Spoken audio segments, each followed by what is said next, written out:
This is that moment as the players await their turn to come on the stage. It will be BG Tampines Rovers now coming up to collect their winners' medals. You briefly touched on this club, Roshan. We await this big news that apparently is going to be coming out regarding next season.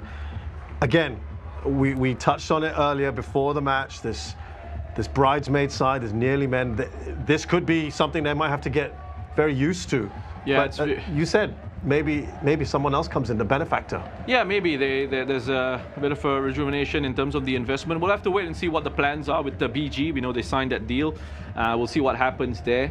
There have been hints from social media about things like an end of an era, expecting some changes to happen, the last dance and things like that. Terms like that have been thrown about. So, you know, I mean, again, what happens to them next season? I have a lot of respect for what they've done at the club over the last few years because, as I said before this match, this is a club that has had to do things very differently. They don't have the finances that the Sailors have. You know, probably a fraction of the budget of the Lion City Sailors. So their strategy has had to be very different. But within that strategy, they found success. To me, I know it won't seem like it, picking up a silver here and picking up a silver in the league.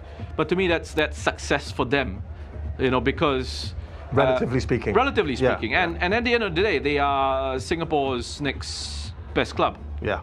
Right? So yes, correct. I don't think there's really any shame in finishing second to the Lion City Sailors. Of course, you want to lift the trophy. Of course, you want to win gold. But you have to understand what you're up against as well. And to me, I have a lot of respect for what they've done, the way they've gone about it, the sort of football that they've played has been entertaining. They just didn't quite show up this evening.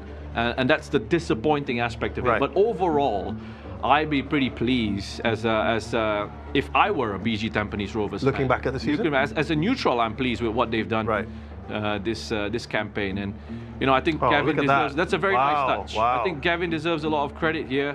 It's a very emotional moment. We know what has happened with the chairman Desmond Ong in his personal life as well, having recently lost his father. So you can see, obviously, it would have been sweet for him, and on a personal level, on an emotional level, to be able to lift the Singapore Cup at least. So again, what happens there at the club is going to be fascinating to watch over the next few months. That was touching, Roshan. That was it really was a lovely moment. And I mean, he's given Gavin Lee the opportunity, and I know they've got a very good relationship. They're very close, and you know, the way, again, I reiterate, the way things have been done there have been really, really impressive. And it's an example to other Singapore clubs who don't have the finances that the Sailors have, that there are ways to go about it if you've got a clear identity, a clear structure, a clear idea of what you want to do with it, and you can push, you can challenge. So hopefully we see more of them next campaign.